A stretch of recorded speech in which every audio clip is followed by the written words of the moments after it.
Good morning, everyone. I'm David Pading. I'm one of the minister's assistants at the Buddhist Church of San Francisco. I want to welcome you to this morning's Dharma talk. Before I do, I'd like to say a few words to our departing minister, Reverend Ronald Kabata, who on the eve of his retirement, after a decade of wonderful service to the Buddhist Church of San Francisco, I want to say and just wish him a sincere thank you for all your teaching and especially your friendship. You have taught us a lot. You have said many wonderful words to us, but most of all, for me, how you live and how you live in the life of the Nembutsu has been the most wonderful gift that you've given to me. So on behalf of that, please accept my sincere thanks, and we will stay in touch. With that, I'd like to move on to our Dharma talk today. So if you could please put your hands in Gassho while I read the words of Shinran in the collective works. To come to hear the Dharma rarely met is among all things most difficult. To realize Shinjin oneself and to guide others to Shinjin is among things yet even more difficult. To awaken beings everywhere to great compassion is truly to respond in gratitude to the Buddha's benevolence. Namo Amida Butsu, Namo Amida Butsu, Namo Amida Butsu.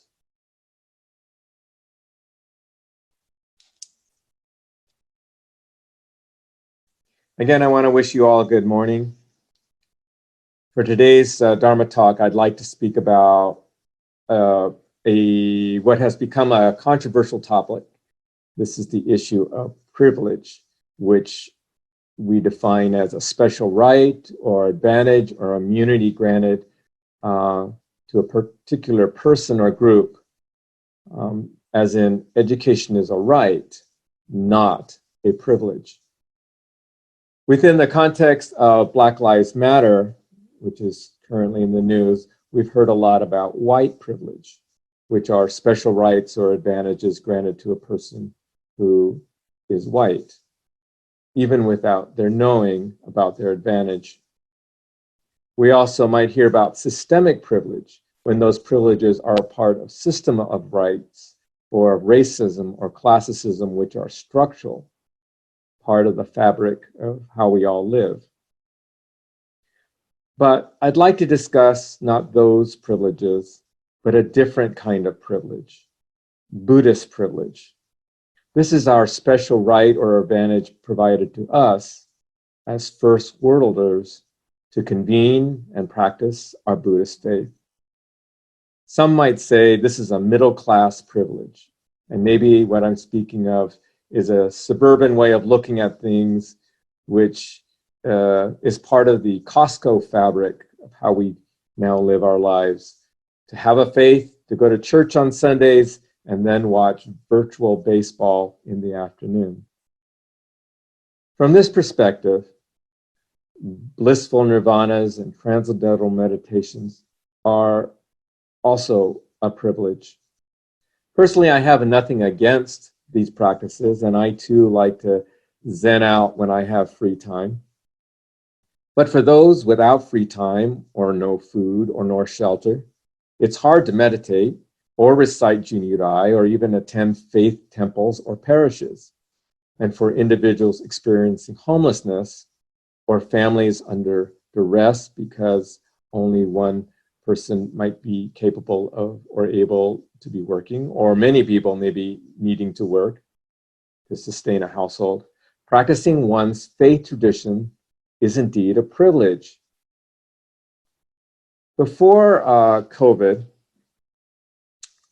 I had spent considerable time walking the Tenderloin with the goal of helping a nonprofit agency locate a new low-threshold facility to serve substance abusers. I came in contact with Glide Memorial Church and St. Boniface, which are square in the center of the Tenderloin among those who are experiencing homelessness. Here are two faith communities deep into service, and their impact on their neighborhood is quite palpable. And for those in this faith community, service is their practice. Now, there are few locations to have a meditation practice in the Tenderloin. The Healing Well on Turk and Hyde offers some yoga and talking groups and some meditation to the Tenderloin community. And most of their attendees, when I went and visited there, were housed or worked in the area, and some themselves had a history of being unhoused or experienced homelessness.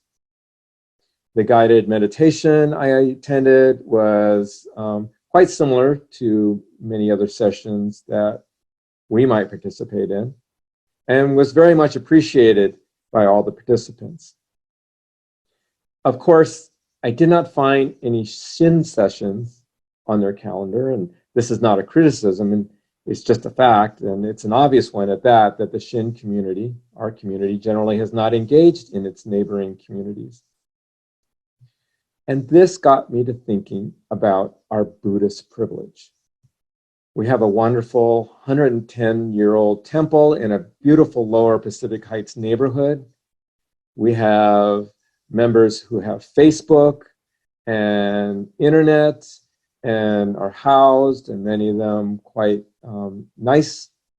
And we have the practice of meditation and reading Buddhist books. And right across from us is the Western Addition, one of San Francisco's last remaining African American communities. So I began thinking, what is the responsibility from our perspective of privilege to this neighboring community? And this is a place where Black lives should matter, or for that matter, the Tenderloin, where housing the unhoused should matter.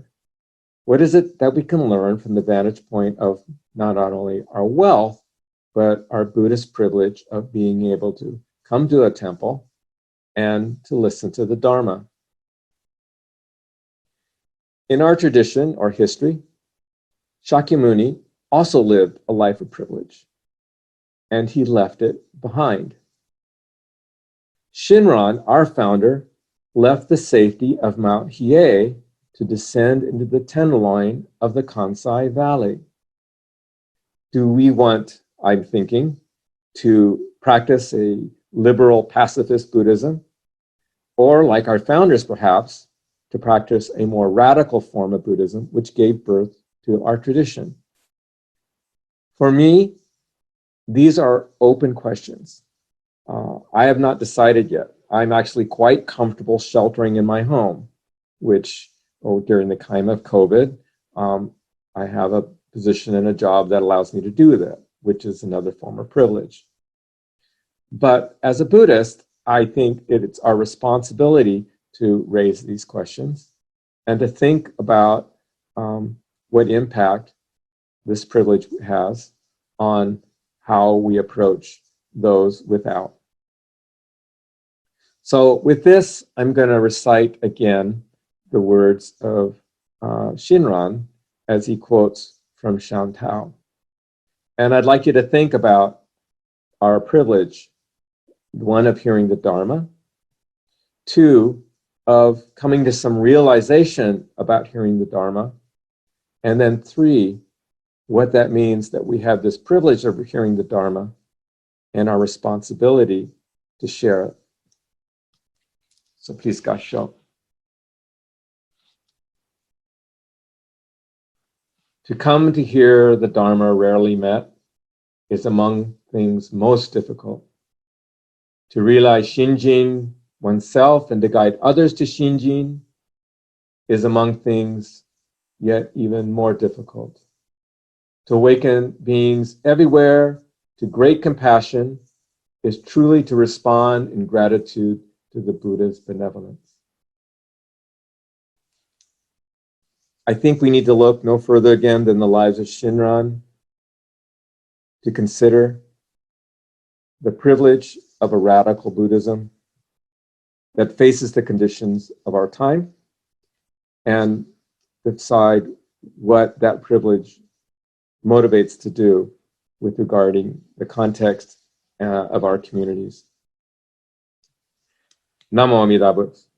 Namo Amida Butsu. Namo Amida Butsu.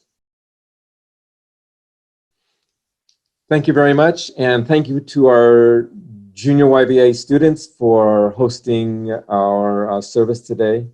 And again, to our dear Reverend Kubata. See you soon.